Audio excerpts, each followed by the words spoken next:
നമസ്കാരം. ഫിംഗർ പ്രിന്റിലേക്ക് സ്വാഗതം. കുറ്റകൃത്യങ്ങളുടെ വ്യവഹാരങ്ങളുടെ ലോകത്തെ പ്രധാന സംഭവങ്ങളിലേക്ക്. മദ്യപനായ ഭർത്താവിനെ ഒഴിവാക്കാൻ ഭാര്യ ചെയ്തത് കൊടും ക്രൂരത. ഓടുന്ന ട്രെയിനിൽ മോഷണം തടയാൻ ശ്രമിച്ച 64-കാരിക്ക് ഇത് രണ്ടാം ജന്മം.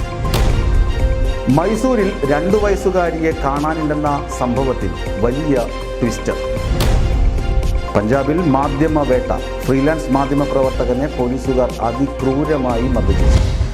മദ്യപനായ ഭർത്താവിനെ ഒഴിവാക്കാൻ ഭാര്യ ചെയ്തത് കൊടും ക്രൂരത. കാമുകന്റെ സഹായത്തോടെ ഭർത്താവിൻ്റെ ചെവികളിൽ കള്ളനാശിനി ഒഴിച്ചായിരുന്നു കൊലപാതകം.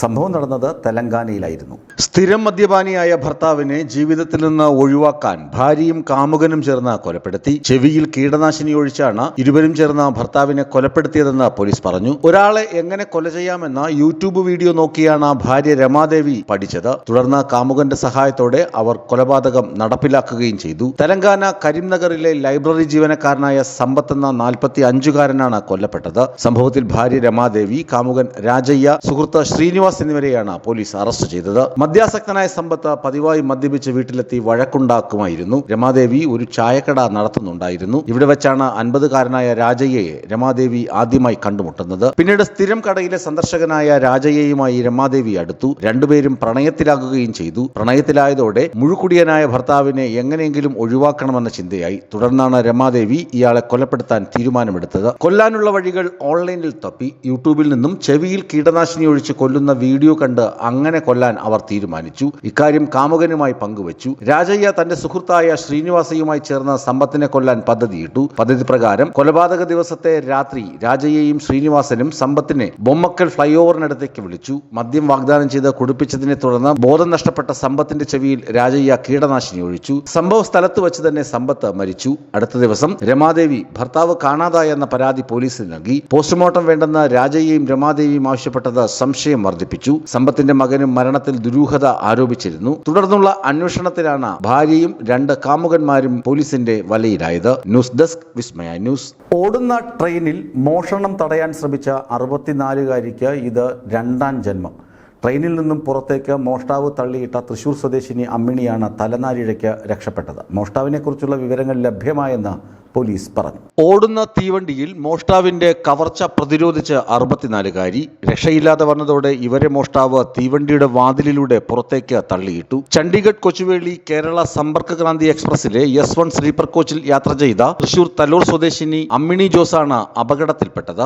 S1 കോച്ചിന്റെ വാതിലിനോട് ചേർന്ന സൈഡ് സീറ്റിലായിരുന്നു ഇവർ സഞ്ചരിച്ചിരുന്നത്. കോഴിക്കോട് തീവണ്ടി നിർത്തിയപ്പോൾ ഒപ്പമുണ്ടായിരുന്ന സഹോദരൻ വർഗീസ് ശുചിമുറിയിലേക്ക് പോയി. തീവണ്ടി നീങ്ങി തുടങ്ങിയപ്പോൾ അമ്മിണി എഴുന്നേറ്റ് നിന്ന് സാരി ശരിയാക്കുന്നതിനിടെ സീറ്റിലുണ്ടായിരുന്ന ബാഗ് എടുത്ത് മോഷ്ടാവ് ഓടാൻ ശ്രമിച്ചു. ഉടൻ തന്നെ അമ്മിണി ബാഗിൽ പിടിമുറുക്കി. പിടിവിടാതെ മോഷ്ടാവിനെ പ്രതിരോധിക്കുകയും ചെയ്തു. ഇതിനിടെ ബാഗ് ബലമായി തട്ടിയെടുത്ത മോഷ്ടാവ് അമ്മിണിയെ വാതിലിലൂടെ പുറത്തേക്ക് തള്ളിയിട്ടു. ഇവർ വീണതിന് പിന്നാലെ മോഷ്ടാവും ചാടി. സംഭവ സമയത്ത് കോച്ചിലെ മറ്റ് യാത്രക്കാർ സുഖ നിദ്രയിലായിരുന്നു. ശബ്ദം കേട്ട ശുചിമുറിയിൽ നിന്നും പുറത്തേക്ക് വന്ന സഹോദരൻ വർഗീസ് ടിടിയുടെ സഹായത്തോടെ ചെയിൻ വലിച്ച് തീവണ്ടി നിർത്തി. ചാടി ഇറങ്ങിയ വർഗീസ് ട്രെയിൻ വന്ന വഴി പിന്നാലെ ഓടി. ഒപ്പം ചില യാത്രക്കാരും. തലപൊട്ടി ചോരയൊലിച്ചു നിന്ന അമ്മിണിയെ തിരിച്ചു കയറ്റി യാത്ര തുടർന്നു. തിരൂരിൽ ഇറക്കിയ അമ്മിണിക്കൊപ്പം സഹോദരൻ വർഗീസും സഹയാത്രികൻ താനൂർ സ്വദേശി മുഹമ്മദ് ജനീഫും റെയിൽവേ പോലീസും ഒപ്പമിറങ്ങി. അമ്മിണിയെ ആംബുലൻസിൽ ആദ്യം തിരൂരിലെ ഒരു ആശുപത്രിയിൽ എത്തിച്ചു. തുടർന്ന് കോഴിക്കോട് മെഡിക്കൽ കോളേജ് ആശുപത്രിയിലേക്ക് മാറ്റി. തലയിലെ മുറിവിന് തുന്നലുകൾ ഇട്ടു.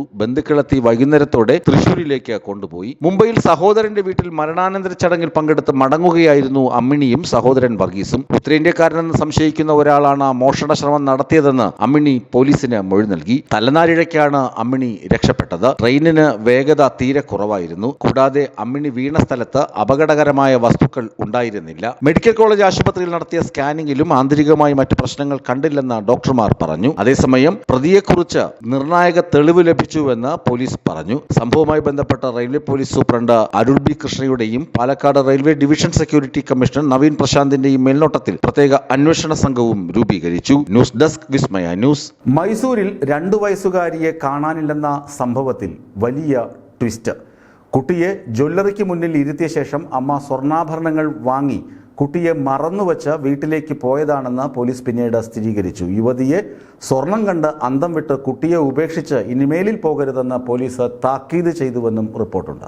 നല്ല തിരക്കുള്ള മൈസൂർ നഗരത്തിൽ സ്വർണം വാങ്ങാനെത്തിയ യുവതി 2 വയസ്സുള്ള സ്വന്തം മകളെ ജ്വല്ലറിയിൽ മറന്നുവെച്ചു. ഇക്കഴിഞ്ഞ വ്യാഴാഴ്ച വൈകുന്നേരം ഹാസനിലാണ് സംഭവം. ഹാസനിലെ ഗാന്ധി ബസാറിലെ ജ്വല്ലറിയിലെത്തിയ യുവതി കുട്ടിയെ റിസപ്ഷൻ കൗണ്ടറിന് മുന്നിലിരുത്തി സ്വർണം തിരഞ്ഞെടുക്കാൻ തുടങ്ങി. തുടർന്ന് മകൾ ഒപ്പമുള്ളത് മറന്ന് മടങ്ങുകയും ചെയ്തു. വീട്ടിലെത്തിയപ്പോഴാണ് മകളുടെ കാര്യം സ്ത്രീക്ക് ഓർമ്മ വന്നത്. ഉടൻ വീടിനടുത്തുള്ള പോലീസ് സ്റ്റേഷനിലേക്ക് പാഞ്ഞു. കുട്ടിയെ കാണാനില്ലെന്ന് കാണിച്ച പരാതിയും നൽകി. എന്നാൽ ഇതേ സമയം ഏറെ നേരം കഴിഞ്ഞും സ്വർണം വാങ്ങാൻ പോയ അമ്മയെ കാണാതെ ഭയന്ന 2 വയസ്സുകാരി ജ്വല്ലറിക്ക് പുറത്തെത്തി കരച്ചിൽ ആരംഭിച്ചു. ഇതിനിടെ കുഞ്ഞിന്റെ കരച്ചിൽ കണ്ട് അതുവഴി വന്ന ഭവാനി എന്ന വീട്ടമ്മ കുട്ടിയെ എടുത്ത് ആശ്വസിപ്പിച്ചു. തുടർന്ന് ഭക്ഷണം വാങ്ങി നൽകാൻ കുഞ്ഞിനെയും എടുത്ത് അടുത്തുള്ള ഹോട്ടലിലേക്ക് പോയി. ഈ സമയം കുട്ടിയുടെ അമ്മയുടെ പരാതിയിൽ അന്വേഷണത്തിനെത്തിയ പോലീസ് കടയിലെ CCTV ദൃശ്യങ്ങൾ പരിശോധിച്ചു. കുഞ്ഞിനെ മറ്റൊരു സ്ത്രീ തട്ടിക്കൊണ്ടുപോയെന്ന് കരുതി പോലീസ് നഗരത്തിൽ തിരച്ചിൽ തുടങ്ങി. എന്നാൽ ഭക്ഷണം വാങ്ങി നൽകിയ ശേഷം കുഞ്ഞിനെ ഭവാനി എന്ന വീട്ടമ്മ ഹസൻ ടൗൺ പോലീസ് സ്റ്റേഷനിൽ ഹാജരാക്കി. തുടർന്ന്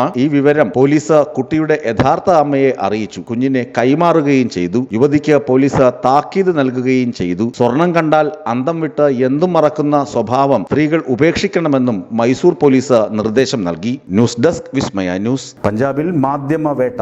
ഫ്രീലാൻസ് മാധ്യമ പ്രവർത്തകനെ പോലീസുകാർ അതിക്രൂരമായി മർദ്ദിച്ചു. സംഭവത്തിൽ 2 പോലീസ് ഉദ്യോഗസ്ഥർക്ക് അധികൃതർ സസ്പെൻഷൻ നൽകി. പഞ്ചാബിൽ മാധ്യമപ്രവർത്തകനെ നടുറോഡിൽ ക്രൂരമായി മർദ്ദിച്ച സംഭവത്തിൽ 2 പോലീസുകാർക്ക് സസ്പെൻഷൻ. പഞ്ചാബിലെ ഹഡാലിയിലാണ് സംഭവം. മാധ്യമപ്രവർത്തകനെ മർദ്ദിക്കുന്നതിന്റെ CCTV ദൃശ്യങ്ങൾ സമൂഹ മാധ്യമങ്ങളിൽ വ്യാപകമായി പ്രചരിച്ചതോടെയാണ് പോലീസുകാർക്കെതിരെ സർക്കാർ നടപടിയെടുത്തത്. ബൽവീന്ദർ കുമാർ ഭല്ല എന്ന ഫ്രീലാൻസ് ജേർണലിസ്റ്റിനെയാണ് SI-മാരായ മൻദീപ് സിംഗും സുർജിത്തും മർദ്ദിച്ചത്. അടിയേറ്റ ബോധരഹിതനായ ബൽവീന്ദറിനെ റോഡിൽ ഉപേക്ഷിച്ച് പോലീസുകാർ കടന്നുകളയുന്നതും ദൃശ്യങ്ങളിൽ കാണാം. സംശയകരമായ സാഹചര്യത്തിൽ കണ്ട പോലീസുകാരോട് ചോദ്യം ചോദിച്ചതിനാണ് മർദ്ദിച്ചതെന്ന് ബൽവീന്ദർ ആരോപിക്കുന്നു. മഴവെള്ളം നിറഞ്ഞുകിടന്ന റോഡിലെ കുഴിയിലേക്ക് അടിയേറ്റ് വീണ ബൽവീന്ദറിനെ സമീപത്തെ കടകളിലുണ്ടായിരുന്ന നാട്ടുകാരാണ് സിവിൽ ആശുപത്രിയിൽ എത്തിച്ചത്. സംഭവത്തിൽ പോലീസുകാർക്കെതിരെ ബൽവീന്ദർ പരാതി നൽകി. ഇതനുസരിച്ച് പോലീസ് കേസെടുക്കുകയും മൊഴിയുടെ അടിസ്ഥാനത്തിൽ BNS 115, 118, 3 വകുപ്പുകൾ പ്രകാരമാണ് പ്രതികൾക്കെതിരെ കേസെടുത്തിരിക്കുന്നത്. News desk Vismaya news. Finger print പൂർണ്ണമാകുന്നു. കൂടുതൽ വാർത്തകളും വിശേഷങ്ങളുമായി മറ്റൊരു ദിവസം കാണാം. നന്ദി, നമസ്കാരം.